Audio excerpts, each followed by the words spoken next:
उत्तर प्रदेश के संभल में ईद की नमाज को लेकर रविवार शाम को दो पक्षों के बीच जबरदस्त विवाद देखने को मिला, जिसके बाद मामला कोतवाली तक पहुंच गया। दोनों पक्ष ईदगाह में ईद की नमाज पढ़ने को लेकर अड़े हुए थे, जिसके बाद कोतवाली में एसडीएम वंदना मिश्रा, सीओ अनुज चौधरी और इंस्पेक्टर अनुज तोमर की मौजूदगी में बैठक हुई।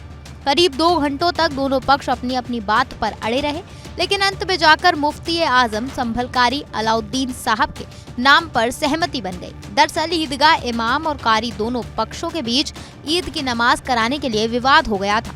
दोनों ही पक्ष ईद की नमाज पढ़ने पर अड़े थे। दोनों के बीच सहमति नहीं बन पा रही थी, जिसके बाद इस विवाद के चलते कोतवाली में मीटिंग की गई। पुलिस प्रशासन की तरफ से सीओ अनुज चौधरी ने एंट्री ली, एसडीएम वंदना मिश्रा भी पहुंची। करीब 2 घंटे तक दोनों पक्षों को समझाने की कोशिश की, जिसके बाद मामला शांत हो पाया और इस बात पर सहमति बनी कि इस साल ईद की नमाज मुफ्ती आजम संभल कारी अलाउद्दीन साहब ही कराएंगे। संभल कारी अलाउद्दीन साहब के नाम पर अंत में जाकर दोनों पक्षों में सहमति बन गई। इस मामले पर मौलाना कामिल मिसबाही ने कहा कि सोमवार को सुबह 9 बजे कारी अशरफ साहब ईद की नमाज पढ़ाएंगे। उनके नाम पर दोनों पक्षों में सहमति बन गई। पहले एक पक्ष की ओर से इस पर आपत्ति जताई जा रही थी, लेकिन बाद में विवाद को हल कर लिया गया।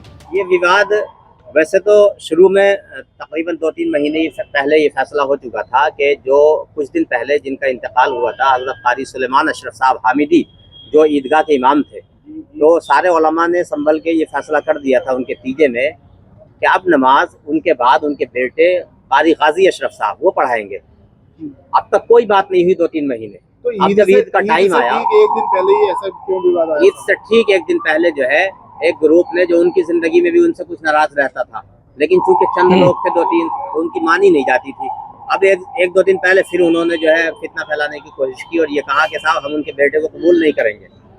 तो ये विवाद काफी बढ़ा, लेकिन आज कोतवाली में आने के बाद में फिर ये हुआ कि अगर इन दोनों के अलावा कोई तीसरा नमाज पढ़ाए तो हम मान लेंगे। तीसरे की बात आई कारी अलाउद्दीन साहब की, मुफ्ती आजम संभल की, उन पर बात हुई तो दोनों ग्रुपों ने कह दिया कि ये नमाज पढ़ा दे मुफ्ती आजम संभल। नमाज के बाद में कोई तारीख भी रखी गई है जब इसकी मीटिंग होगी? हाँ, फिलहाल इस साल जो है मुफ्ती आजम संभल ईद की नमाज पढ़ाएंगे। 10 दिन के बाद फिर शासन ने ये कहा, सीओ साहब ने हमारे और एसडीएम साहिबा ने ये कहा कि 10 दिन के बाद वोटिंग कराएंगे हम।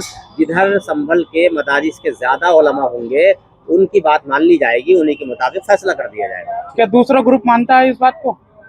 फिर शासन ने फैसला किया। नहीं तो अभी विरोध देखने को मिल रहा है। अभी भी अब कोई खास विरोध नहीं है। 2-3 लोग ऐसे, मैं आपको बताऊं, शहर में 12-13 बड़े मदरसे हैं। 12-13 दूसरे लोगों का कहना है कि अधिकारियों ने किस पर पुष्टि लगाई है? अधिकारियों ने मुफ्ती आजम संभल पर। नहीं, लोगों का कहना है कि कल अगर सुबह नमाज वहाँ पे होती है तो वहाँ झगड़ा होगा। कैसे लगता है? इंशाअल्लाह झगड़ा नहीं होगा। फिर शासन ने सारे इंतजाम कर दिए उनके। अभी दोनों पक्ष ईद की नमाज के लिए तो तैयार हो गए, लेकिन अंतिम फैसला ईद के 10 दिन बाद किया जाएगा। इस विवाद के निपटारे के लिए एक और बैठक की जाएगी, जिसमें वोटिंग के आधार पर अंतिम फैसला लिया जाएगा। इधर 2 पक्षों में विवाद के चलते संभल पुलिस प्रशासन भी अलर्ट हो गया। पूरे इलाके में भारी संख्या में सुरक्षा बलों को तैनात किया गया, ताकि ईद की नमाज को शांतिपूर्वक तरीके से संपन्न कराया जा सके।